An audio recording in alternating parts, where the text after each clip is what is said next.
Na nossa aula de Economia e Mercados, nós tivemos uma aula sobre a história do pensamento econômico, tá? Essa história do pensamento econômico nos dá o panorama sobre a disciplina, né?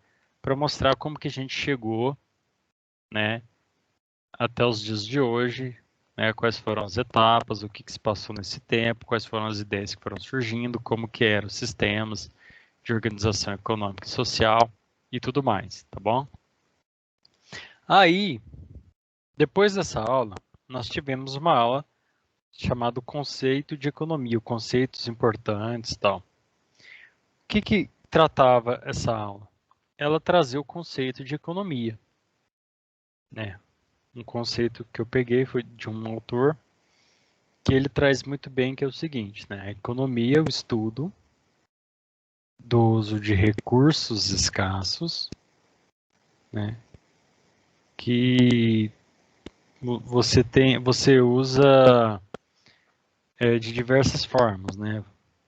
Então, economia é o estudo dos recursos escassos que tem usos alternativos. Lembrei o termo correto.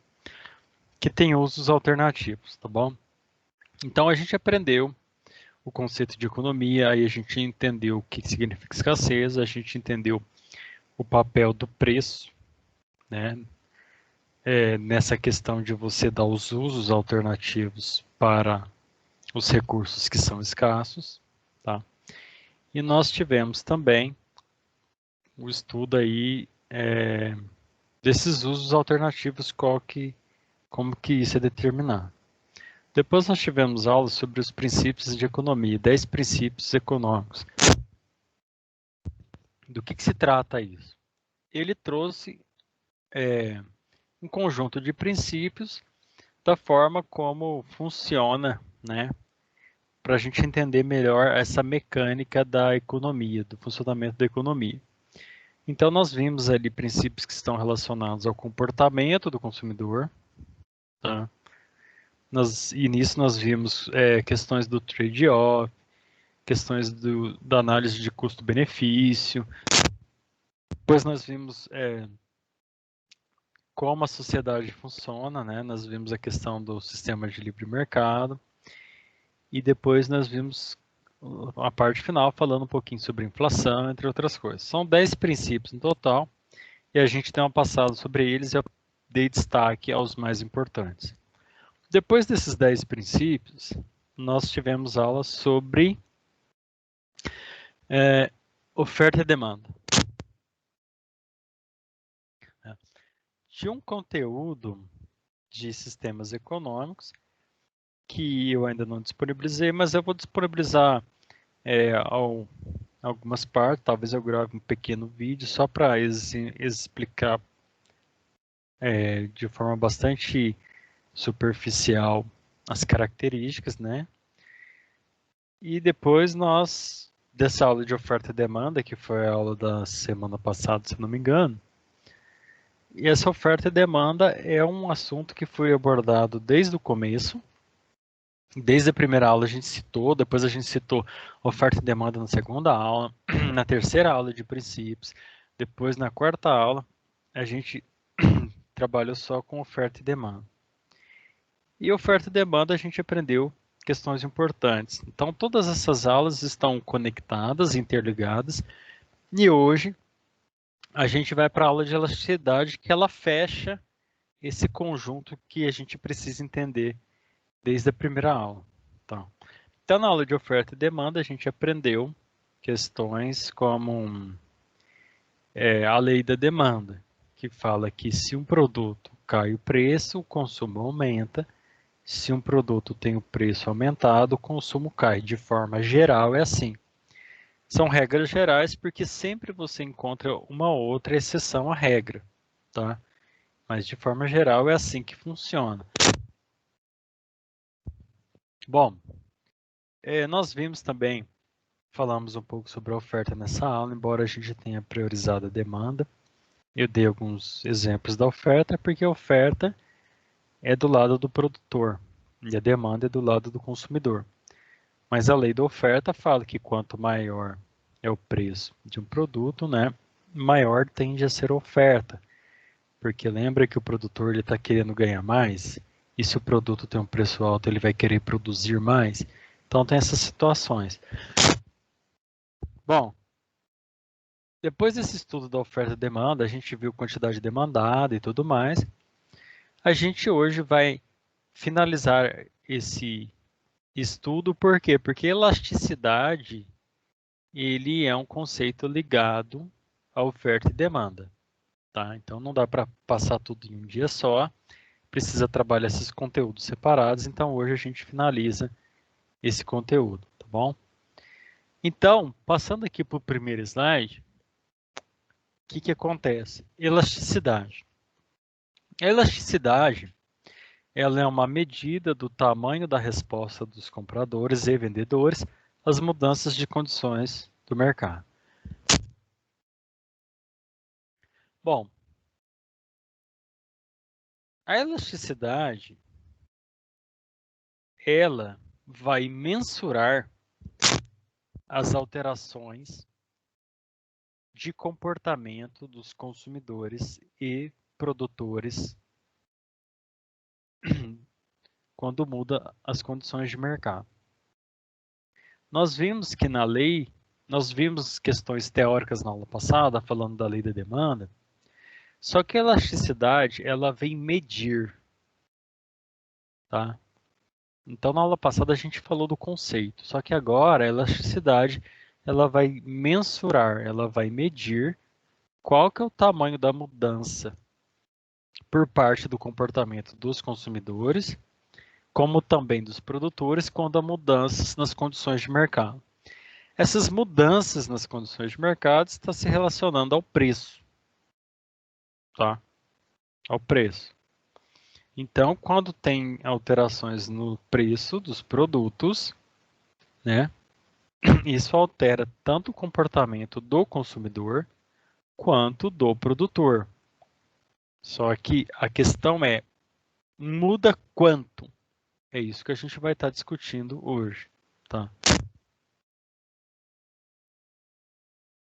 Só que antes da gente continuar, eu queria recordar o último tópico da aula passada, porque ele é importante para a aula de hoje. O que dizia o último tópico da aula passada? Ele trazia as variáveis que deslocam a curva de demanda. Nós estudamos que a curva de demanda é aquela curva que eu fiz um desenho para vocês, né? Aquela curva colorida, que mostra a relação entre preço e demanda. Tá? Então, aquela curva lá, aquela reta que eu tracei de diversos pontos ali, no caso do exemplo era uma reta, mas é só de um modo para você entender o melhor conceito, você não vai encontrar uma situação aquela, acredito que você não vai encontrar exatamente nas mesmas proporções, tá? Porque aquilo ali está mostrando de uma forma só para a gente entender melhor o conceito.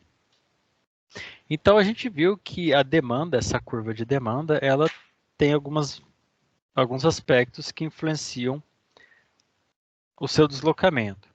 E quais são essas variáveis que a gente viu ano passado no final da aula? Renda, tá? Então só lembrando.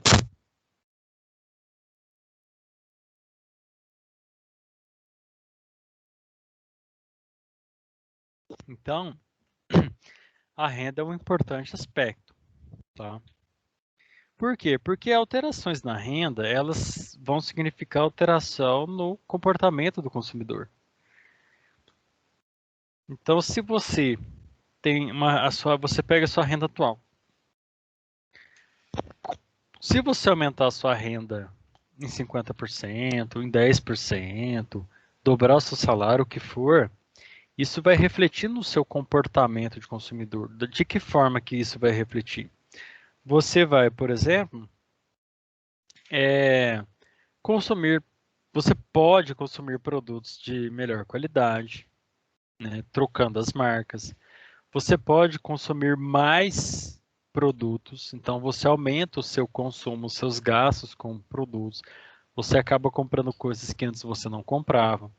você pode resolver investir esse dinheiro. Então, tem várias formas de você utilizar o seu dinheiro. Então, a gente sabe que a renda é um fator muito importante quando está se falando de consumo, porque ela tem uma influência muito significativa no comportamento do consumidor.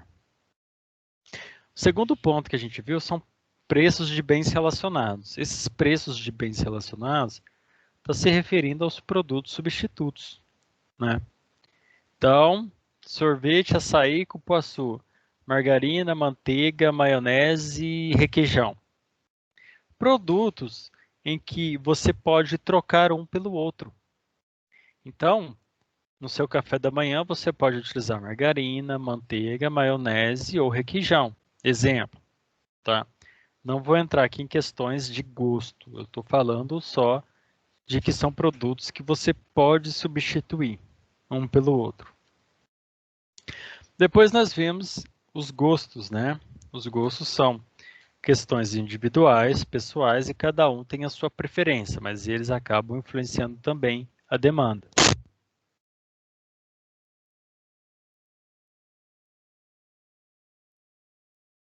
E você tem as expectativas, tá? As expectativas estão relacionadas ao tipo de consumo que você faz em relação às suas expectativas, ou seja, ao futuro. Pode ser no curto, médio ou longo prazo. Então, você resolve investir em determinadas ações porque você tem expectativa de que vai valorizar isso. Você resolve comprar um terreno em determinado bairro porque você tem expectativa que no futuro ele vai estar valorizado e você vai ter um ganho aí de dinheiro. Então, esses são 4 pontos aí que variam a curva de demanda, vão deslocar essa curva. Então, só uma recordação rápida da aula passada. Para quem não viu, eu sugiro que assista depois com calma. E aí a gente vai para a parte da elasticidade. Essa aula ela foi retirada do livro Introdução à Economia, do autor Menkil, tá? Ele chama, deixa eu ver o nome dele aqui, N. Gregory Menkil. E o que que acontece? É o capítulo 5, é o capítulo exatamente na sequência de oferta e demanda. Então, o capítulo fala o seguinte, né? Para medirem o quanto os consumidores reagem à mudança dessas variáveis, os economistas usam o conceito de elasticidade. Então, a elasticidade ela vai medir a reação dos consumidores, no caso, se você falando de elasticidade da demanda, tá? Então, a elasticidade da demanda, ela vai medir o quanto os consumidores reagem às mudanças dessas variáveis, ou seja, houve alteração dessas questões aqui, vai mudar a demanda, só que a gente vai calcular o quanto que vai mudar, tá? Antes de eu prosseguir para o próximo slide, deixa eu ver se está tudo certo aí. Beleza, se alguém tiver alguma dúvida, pode perguntar ou escrever. O que que acontece? Na elasticidade de preço da demanda, né, é onde nós vamos medir o quanto a quantidade demandada reage a uma mudança de preço. Mede o quanto a quantidade de demanda é demandada, tá? Na verdade, eu acho que faltou essa palavra aqui está errada. Eu coloquei demanda, mas eu acho que é demandada. Mede o quanto a quantidade demandada reage a uma mudança de preço. Então, elasticidade de preço da demanda, a gente vai medir qual que é a reação das seguintes, dos seguintes pontos, preço e quantidade. Então, qual que vai ser a mudança que um provoca no outro? Então, alterando o preço, seja para cima, seja para baixo, né? Qual que vai ser a alteração na demanda? Então, a elasticidade de preço ela vai calcular exatamente isso. Por exemplo, se você aumentou o preço da calça jeans em 20%, qual que vai ser o reflexo na demanda? Provavelmente vai haver uma queda no consumo. E nós vamos precisar medir quantos por cento houve de queda no consumo. Nós sabemos que aumentamos o preço em 20. Então, nós vamos achar formas de encontrar a informação na queda da demanda, e aí a elasticidade de preço da demanda vai mostrar a relação do preço, tá, com a quantidade demandada. E aí nós vamos aprender, na aula de hoje, né, dois conceitos novos. Na verdade, a gente está vendo já o conceito de elasticidade, que vai medir, né, essa mudança e essa mudança na demanda em relação à alteração de preço. Então, nós vamos conhecer dois novos termos. Se alguém quiser perguntar alguma coisa, fique à vontade, tá? Um produto, ele é considerado de demanda elástica quando ele é sensível ao preço. Então, a quantidade demandada, aqui faltou um dá de novo, né? Demandada. Então, uma demanda elástica significa que a quantidade demandada responde substancialmente a mudanças de preço. Vamos tentar simplificar isso aqui, porque quando eu pego textos escritos dessa forma bastante formal, eu estou pegando do livro. Então, vamos entender isso de uma forma que seja mais clara. Um produto de demanda elástica, ele significa o seguinte: são produtos sensíveis ao preço. Se você aumenta o preço, cai muito o consumo. Se você abaixa o preço, aumenta muito o consumo. De forma geral, a gente pode entender dessa forma, tá? Então, o que significa uma demanda elástica? Significa o seguinte: qualquer alteração no preço do produto, você vai ter uma resposta bastante significativa nas vendas, na quantidade que é vendida, né? Na quantidade que os consumidores vão comprar. E um produto de demanda inelástica, ele é o contrário.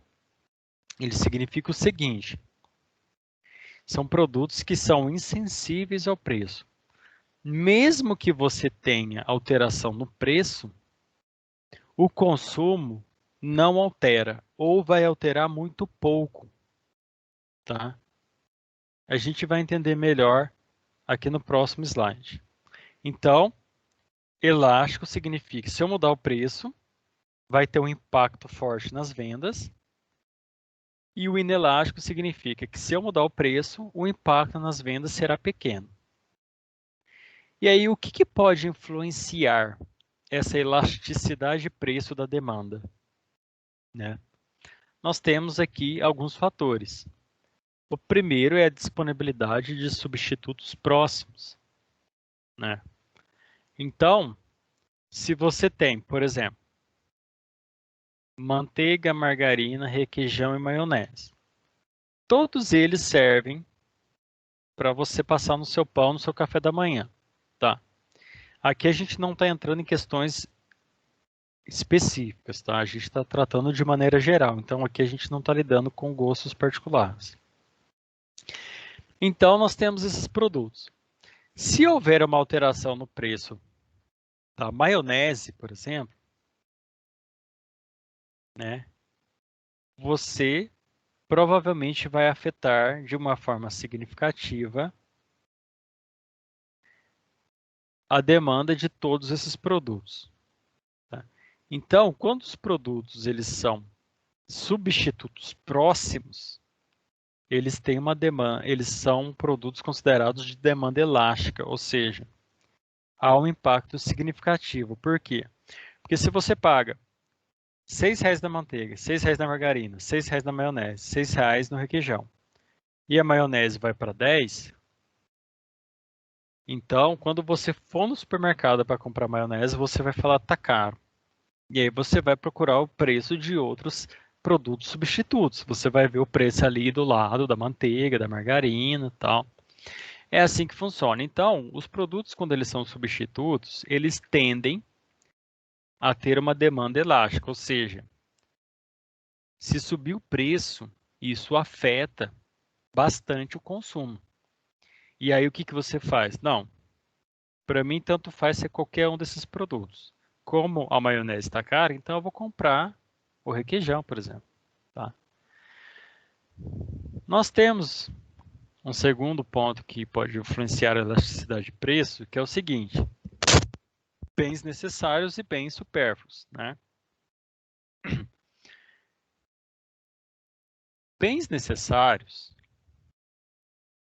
eles têm uma tendência a serem inelásticos. O que significa isso? A gente tem que ficar repetindo a aula inteira, tá? Para fixar mesmo. Significa o seguinte: mesmo que tenha alteração de preço, o consumo tem um impacto pequeno na variação de consumo de demanda. Um bom exemplo é o arroz, como está no slide aí. Por quê? Porque o arroz é um produto necessário para a nossa sobrevivência. Você poderia trocar o arroz, né, que é uma fonte importante de carboidrato, por massas, né, macarrão, lasanha e tudo mais, né? Só que assim, o arroz, ele é um produto do dia a dia do brasileiro. Então, é um tipo de alimento que você consome todos os dias. O arroz ele é necessário. Então, se o pacote de arroz custa R$ 15 ou custa 20, de qualquer forma você vai ter que comprar. Ele é inelástico. Ou seja, aumentou o preço e não diminuiu o consumo. Por quê? Porque você precisa dele para sobreviver, você precisa desse alimento. Tá? Então, tá um bom exemplo disso. Se o arroz está 15, 18, 20, 22, de qualquer forma você vai ter que comprar. O que pode acontecer é você, uma vez ou outra na semana, substituir o arroz pelo macarrão. Você pode diminuir um pouco o seu consumo de arroz, aí você já aproveita e já faz uma dieta, já que está caro, né? Mas, de qualquer forma, o arroz ele é importante, né? Ele é necessário, então ele tem essa característica de ser mais inelástico. Mesmo que se aumente o preço, a queda no consumo de arroz será pequena, porque é um produto necessário para as pessoas. E o que é um bem supérfluo? O bem supérfluo já é um produto elástico.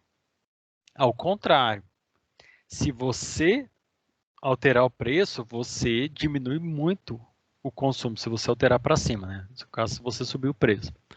Eu coloquei uma foto aí de algodão doce.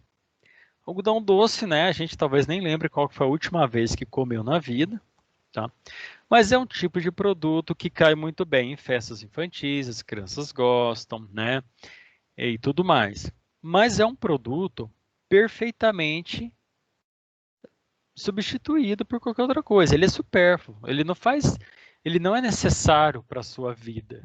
Você pode passar o resto da sua vida sem consumir esse tipo de produto, né? Você consegue deixar de consumir o algodão doce facilmente, mas o arroz será muito difícil você deixar de consumir.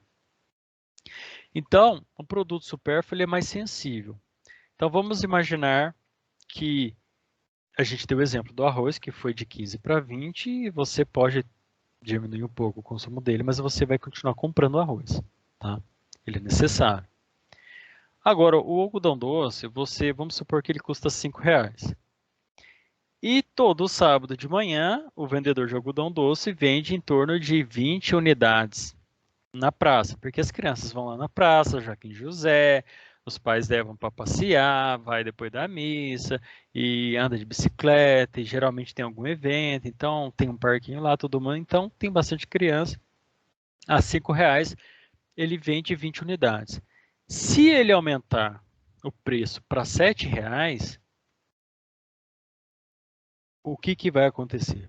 Provavelmente vai ter uma queda bastante significativa de vendas. Ele não vai conseguir vender mais 20 unidades, ele vai vender 13, 11, 7. Estou dando um exemplo, tá? A gente não sabe exatamente. Então, o algodão doce, como é uma coisa assim supérflua, ela pode ser facilmente substituído ou facilmente ignorado, na verdade. Se um pai for chegar e comprar e ver que está 7, ele vai olhar para o lado e vai ver quanto que está a pipoca. A pipoca está 5, por exemplo, se ele quiser, né? Mas nós temos que sempre analisar o grau de... quanto mais importante for o produto para a nossa vida, né, mais ele tende a ser inelástico. Combustíveis, por exemplo. Combustível é uma coisa que aumenta o preço, a gente acha aí formas de economizar, pode mudar até o nosso comportamento. Mas é difícil haver uma queda significativa, não tem queda grande de consumo de combustível, né? Ele é um produto importante. Então a gente tem que analisar isso, mas é importante não do ponto de vista de gosto, mas assim, da importância que ele tem para a vida das pessoas. Então combustível significa transporte, ir para o trabalho, viajar, transportar mercadorias, o arroz para sua alimentação, para sua sobrevivência. Agora você pode pegar produtos que são supérfluos, que eles são mais sensíveis. Então, se aumentar o preço, cai bastante o consumo, tá? Antes de eu prosseguir, deixa eu ver se tem alguma pergunta aqui. Não. Se alguém quiser, fica à vontade, tá? O que acontece?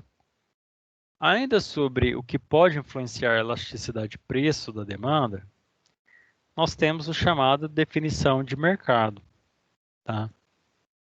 O que é isso? A definição de mercado, nós vimos na aula passada até um conceito novo de mercado que fala que mercado é o conjunto de compradores e vendedores de determinado produto ou serviço. Tudo bem, né? Ele tem outros significados.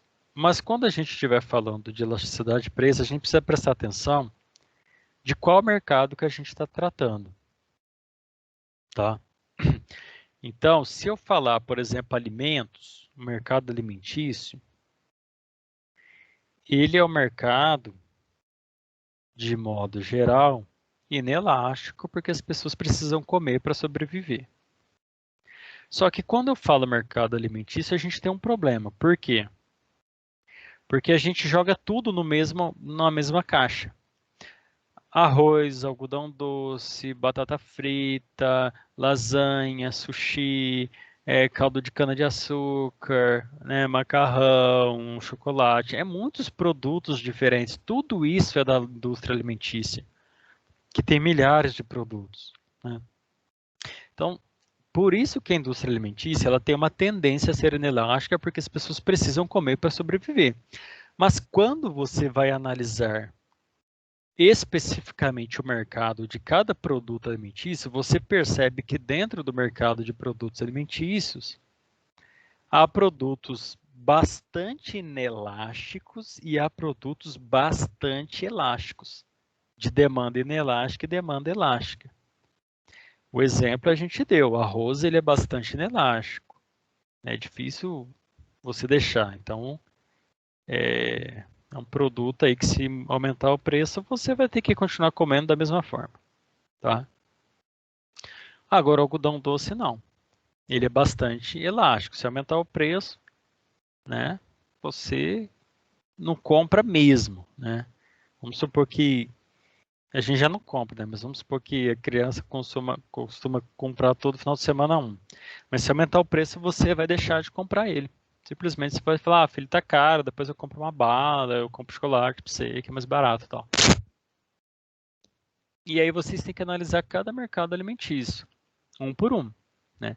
Mercado peixe tal, mercado de sorvete, mercado, né? A gente tem que fazer essa análise individual. E um produto interessante é o ovo. O ovo você não tem substituto. O ovo é um produto muito inelástico, né? Então, o ovo, mesmo aumentando o preço, o consumo permanece praticamente o mesmo, tá? Praticamente o mesmo. Pode ter uma pequena queda, né? Então, o carro, bandeja de 20 unidades de ovos estava R$ 10, depois foi para 11, agora está 13, né? E o cara continua vendendo.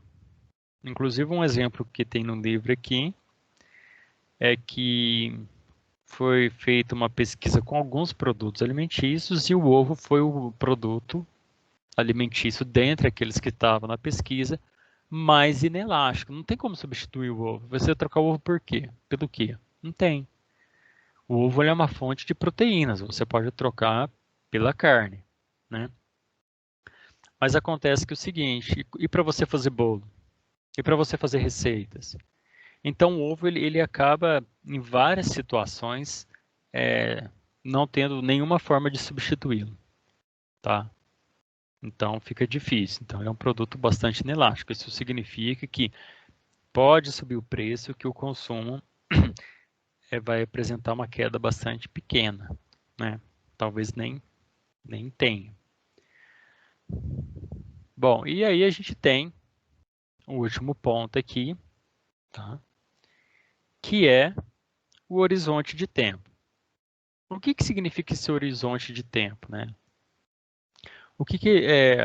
Como que ele influencia?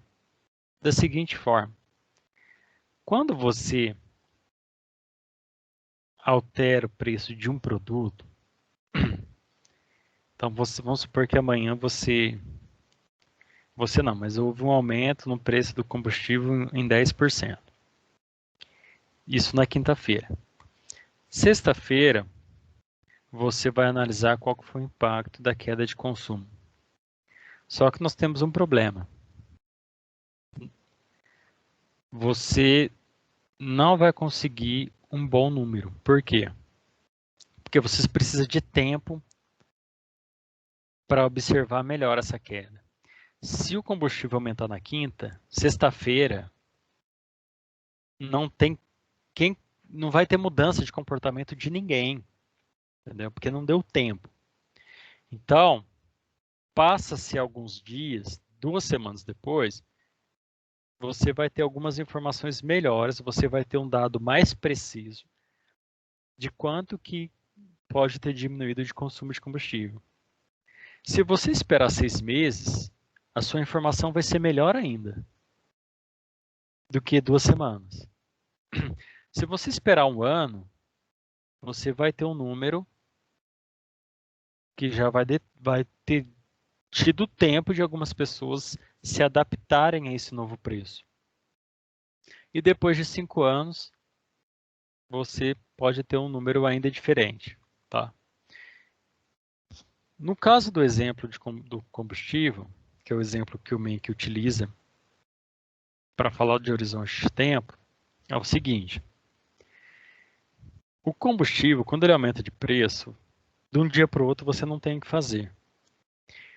Você terá alguns dias para mudar o comportamento. Por isso que é necessário tempo para se analisar. Então, eu vou pensar se eu vou trocar de carro ou não, se eu vou pegar um carro mais econômico, se eu vou trocar o carro pela moto, se eu vou usar o transporte público, se eu vou mudar de casa para morar mais perto do trabalho, se eu vou procurar um outro trabalho, se eu vou andar de bicicleta, se eu vou andar a pé. Várias coisas podem acontecer quando o combustível aumenta. Só que essas coisas não acontecem de um dia para o outro. Então, por isso que o horizonte de tempo ele é importante, porque você pode ter, por exemplo, em São João, que em uma semana, 4 pessoas resolveram andar de bicicleta e deixar o carro em casa. Só que 4 pessoas em 100 mil habitantes vai ficar um número bastante significante, vai ser um número bastante pequeno. Se você esperar um mês, você vai ver que 30 pessoas mudaram seus hábitos de consumo de combustível. Trocaram o carro pela moto, trocaram o carro SUV que consome mais para um carro mais econômico, passaram a usar o transporte público, então houve algumas alterações. Então você está mais próximo de perceber qual que é o real impacto do preço do combustível. Se você esperar 6 meses, o seu número vai estar melhor ainda. Você vai conseguir perceber melhor ainda qual que é o impacto do aumento do preço do combustível, né, na demanda. Porque 6 meses dá para a pessoa já mudar, fazer algumas coisas. Se você esperar em um ano, porque algumas pessoas conseguiram trocar o carro ou mudar o seu hábito de consumo em 6 meses, mas outras ainda não. Então, lá no 8º mês, eu resolvi trocar meu carro por causa do preço de combustível. Por isso que o tempo, à medida que ele vai correndo, você vai conseguindo resultados melhores da sua análise de consumo, tá? De demanda-preço. Então, é importante estar atento a isso. Bom, nós vamos para o nosso último slide. Deixa eu ver se está tudo ok com vocês. O Maicon falou, vendi meu carro porque R$5 o litro de gasolina. Exatamente isso, Maicon. Por quê? O combustível tem um preço alto, né? Então, você, quando percebe que o preço do combustível está afetando o seu salário, a sua renda, porque você tem uma renda, e se vocês pararem para calcular o preço que vocês gastam de transporte de combustível por mês, não é pouco. Para quem consome, claro, né? Às vezes algumas pessoas aqui vão a pé, né? Tem outras opções aí. Tem a motinha que é mais barata, tal. Mas os combustíveis, eles têm um peso significativo na renda. Se você pegar um salário mínimo, ele tem uma correspondência grande. Por quê? Porque você pega o carro aí que faz 10 km por litro, 11, 12 km por litro, tem carro que faz menos, tem carro que faz mais. Aí você troca para a moto que faz 18, faz 22 km por litro, né? Então, o que o Marco falou é exatamente isso que acontece. As pessoas vão trocando, né? Mudando os seus hábitos. Percebeu que o negócio está caro, eu vou mudar, tá? Antes de eu passar no último slide, deixa eu voltar aqui. O último slide, ele traz 3 pontos, tá? Que são bem tranquilos da forma que eu vou passar para vocês, que é o seguinte. O cálculo da elasticidade de preço de demanda, a curva de demanda e a receita total.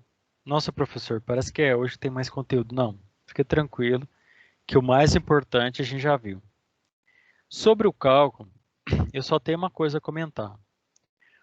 O cálculo é uma coisa que é específica, tá? Então, nós não vamos ver. Eu vou dar um exemplo simples de uma situação bastante simples, que é a seguinte. A elasticidade de preço de demanda é igual.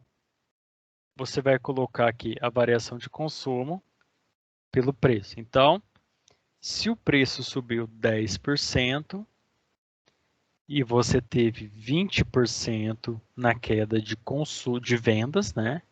Significa 20 dividido por 10 é igual a 2.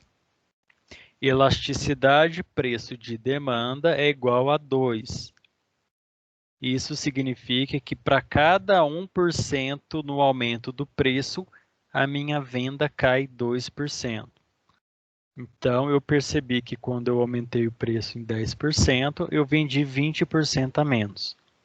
Estou dando um exemplo simples de cabeça para vocês entenderem. Só que aí, pessoal, esse cálculo eu dei um exemplo bastante simples, mas ele vai piorando. Ele vai ficando bem pior. Por quê? Porque você tem mais de um ponto, mais de uma informação. Então você tem lá preço a R$5, quantidade de vendidas tanto. Preço a R$4, quantidade de vendida tanto. Preço a R$6, quantidade de vendida tanto. Aí você começa a fazer o seguinte. Elasticidade de preço de demanda no preço de R$4 é tanto. De R$5 é tanto, de R$6 é tanto. Do ponto A para o ponto B, qual que foi a elasticidade? Foi uma. Do ponto A para o ponto C foi outra. Do ponto B para o ponto A é diferente do ponto A para o ponto B. Pessoal, isso vai virando o cão, tá? O negócio vai ficando complexo. E aí, para você resolver esse problema, você precisa usar um ponto médio, né? Deixa eu ver. Deixa eu até pegar o livro aqui para ver o nome correto do que ele fala aqui.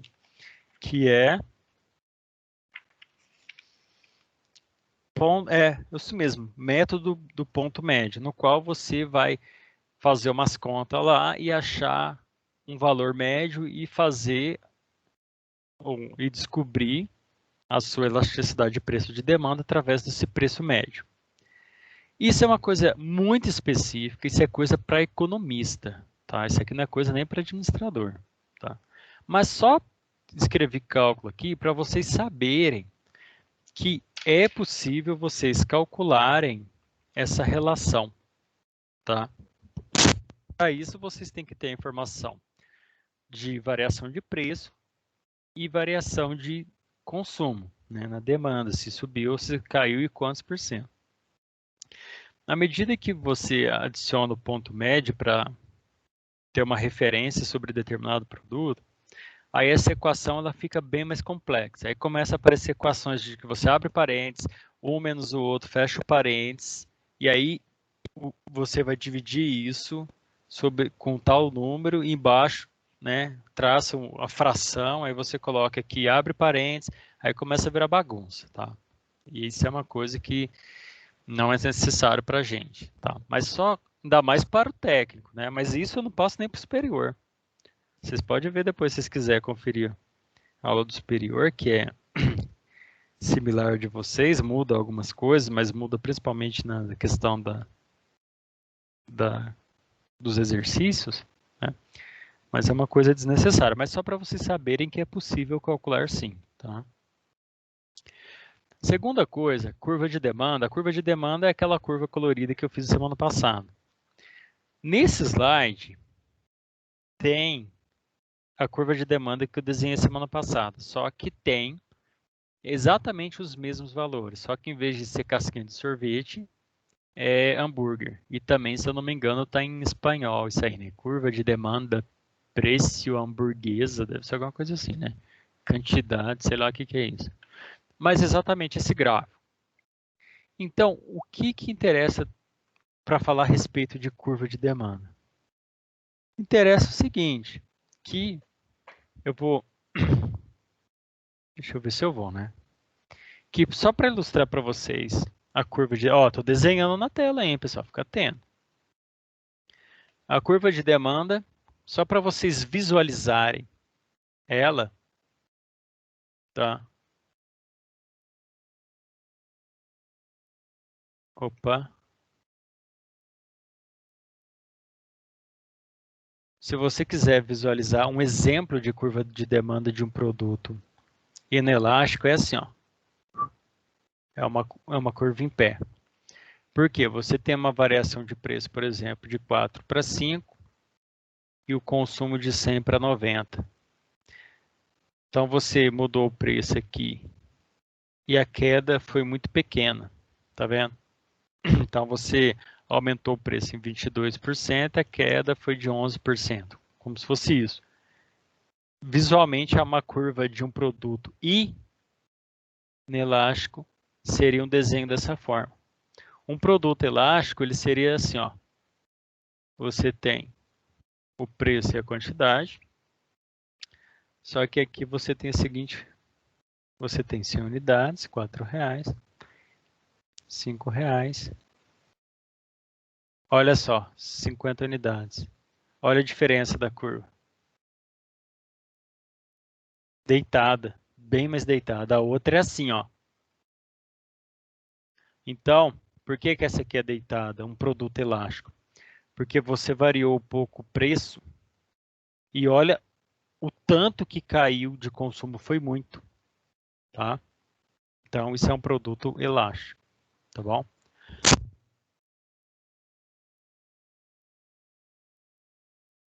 Por último, pessoal, eu só fiz isso aqui só para vocês visualizarem, tá? Só para saber como é que é essa curva. A gente não vai entrar em detalhe. E por último, a gente vai ver a receita total, né? O que é receita total? A receita total é bastante simples, tá?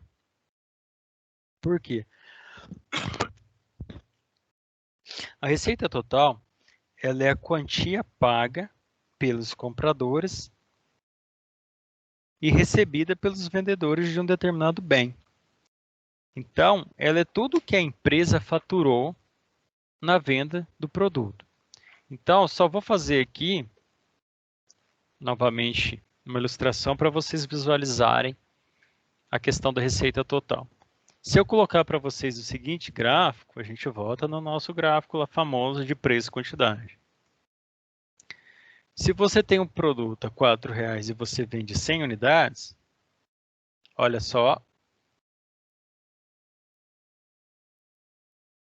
receita total, 4 vezes 100, porque você vendeu 100 unidades de R$ 4,00. Então, a receita total sua é de 400. Beleza, receita total é isso. Só que como que a gente ilustra se vocês quiserem ver receita total de um produto elástico e inelástico? É assim, ó.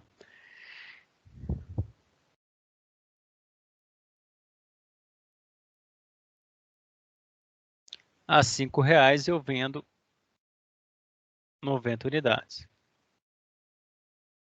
Olha aqui novamente a curva inelástica. O que muda, pessoal? A receita total muda. Agora você vendeu 90 unidades a R$ 5,00. A sua receita total aumentou para 450. As empresas, elas têm que saber essa informação, tá? A empresa ganha mais em qual situação? Ela ganha mais vendendo um produto mais caro, porém em menos quantidade. No exemplo de um produto inelástico, tá? Então, para a empresa isso é importante. E como que fica a receita total de um produto elástico? R$ 4,00 100, R$ 5,00 vende 50. Novamente, aqui o gráfico de um produto elástico, mais deitado. Receita total, R$ 400, vendendo a R$ 4,00. A R$ 5,00 a receita total é de apenas 250. Isso é um produto bastante elástico, ele é bastante sensível ao preço. Aumentou o preço, o pessoal já para de comprar, né? Isso que é demanda elástica. Então, a empresa precisa ter essas informações e que é importante para ela. Só que, só fazer uma observação importante, nós não estamos lidando aqui com questões como marketing, como concorrência. Não é só você fazer essa conta para descobrir qual que é melhor. O que você tem que fazer? Não adianta eu querer, por exemplo, colocar o preço a R$ 5,00 e querer ganhar R$ 450, se meu concorrente está vendendo a R$ 4,20. Então as coisas não são tão simples assim, mas para visualizar e entender melhor o conceito, isso basta, tá? Pessoal, a aula de hoje envolve isso tudo, tá? Parece que é muita coisa, mas não é. Então, a gente precisa ficar atento. O que a elasticidade vai fazer? Resumindo a aula, ela vai mensurar a alteração, né, das respostas de compradores e vendedores às mudanças de mercado. Lembrando que eu estou tratando da elasticidade de demanda. Né? A gente não viu a elasticidade da oferta e nem vai ver, tá? Porque senão não, isso aqui a gente não é um curso de economia. Mas tudo que a gente vê em demanda, você depois transfere para a oferta com pequenas alterações, tá? Então, elasticidade de demanda, por isso que ele fala resposta de compradores e vendedores, não só compradores, né? Que a gente tá... Então, a elasticidade ela vai mensurar essa alteração. E é claro que isso está relacionado ao preço, né? O preço é o fator mais sensível aí do consumo.